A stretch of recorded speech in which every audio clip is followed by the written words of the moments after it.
आम भौणीर जदि मानसन न फेरियाए आम परवर्ती समय बालियंता ब्लॉक भी घेराव करूँ। नमस्कार, मु रश्मिता भाई सरपंच सत्यनारायण ग्राम पंचायत मोर पंचायत रे गोटे कल्याणी मंडल हाथ पिंडी सकाशे जाइली विडीओ मैडम ऑफिस से विडीओ मैडम जो मैंने जेई उपस्थित मत कहले जे मैंने जेई जहाँ कंफर्टेबल हे से मैंने ही काम करेंगे आ चेयरमैन जहाँ को देते गाइडलाइन अच्छी सी आम ऑफिस भी मत ऑर्डर आसी मुझे से गाइडलाइन आमको देखा तो मैंने गाइडलाइन अच्छी जे चेयरमैन काम करेंगे आती बहुत बचला दलित जाति कहीकि मत चैम्बर बाहर जावाई कहले आम से पार्टिसिपेट कर पलि आसलु थाना मुझे कल 30 तारिख में एफआईआर देती कहले आम इनक्वारी करबू जेहेतु आम आज आम मैंने दलित भाई मो सागर अच्छा नहीं आज थाना जाइली आईआईसी नथिले किंतु से परवर्ती समय फोन कामू कहते मैडम को एफआईआर कपिटा देते आउ मैडम को जादव न्यूज लाइन विषय मैंने प्रति ये कहूँ मैडम को बहुत धन्यवाद दूसरी कि आप मत कोअपरेशन कर ये सरकार को अपन बार्ता कौन देवे आज्ञा सरकार को प्रशासनिक अधिकारी मैंने जो बदनाम करने चाहते यहाँ आम करने देवुनि क्योंकि दलित जाति की नहीं जो कहते आतर दलित जातिर समग्र जाति आम ब्लॉक घेराव करूँ। समस्त को नमस्कार, मु झिली सामंतराय मोर भारतीय जनता पार्टी भुवनेश्वर जिलार जिला संपादिका। कौन कहे जमी कि दिन तले आप बालियंता ब्लॉक ध्यान देते विभिन्न होहल्ला होता से आम खबर प्रसारण करूँ प्रसारण करते विषय कौन कहे देखो ये जो विषयटी आप शुणिले जेहेतु सत्यामपुर पंचायत हूँ मोर निज पंचायत से ही पंचायत आमर जी सरपंच अच्छा श्रीमती रश्मिता भोई आमर बीजीपीओ विकसित गाँ विकसित ओडिशा रे दुईटा प्रोजेक्ट आसाला गोटे हाटपिंडी आ गोटे कल्याण मंडप से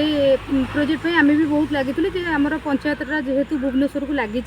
आमर चाषी भाई मैंने बहुत हैरान होती बिकाबिकी करने से हाटपिंडीर व्यवस्था आग हवा दरकार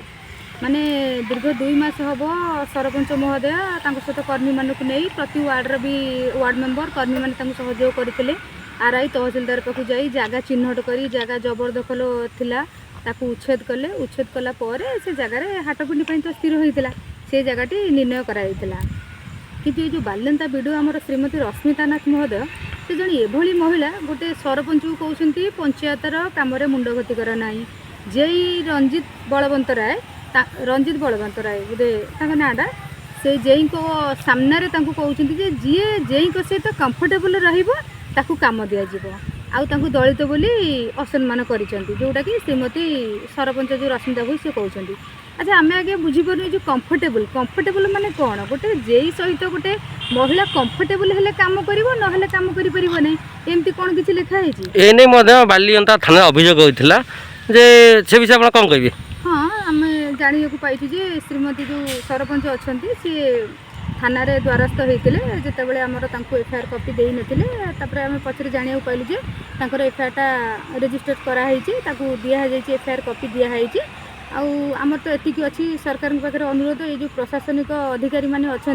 विशेषकर आमर जो बालियंता वीडियो एभलिया लेडी माने सरकार को बदनाम करने से किसी भी छाड़ू ना मत आश्चर्य लगुच से प्रशासनिक अधिकारी होगी सी कौन सरपंच को कहते एठिक जाओ कम मिल से जाओ कम मिल सी कौन ये राजनीति करने आसर एभली कहवा कौन दरकार गोटे सरपंच को से महिला सरपंच को कहे कंफर्टेबल हेले कम दिज्व प्रशासन अधिक माने दाबी कौन रखिए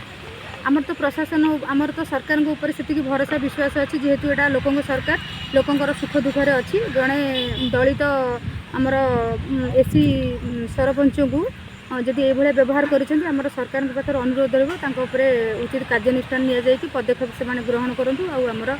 जेहेतु से मोर निज पंचायत आम सरपंच को उचित न्याय मिले। नमस्कार, जय जगन्नाथ। मो ना कैलाश चंद्र सेठी, दलित उन्नयन परिषद सभापति।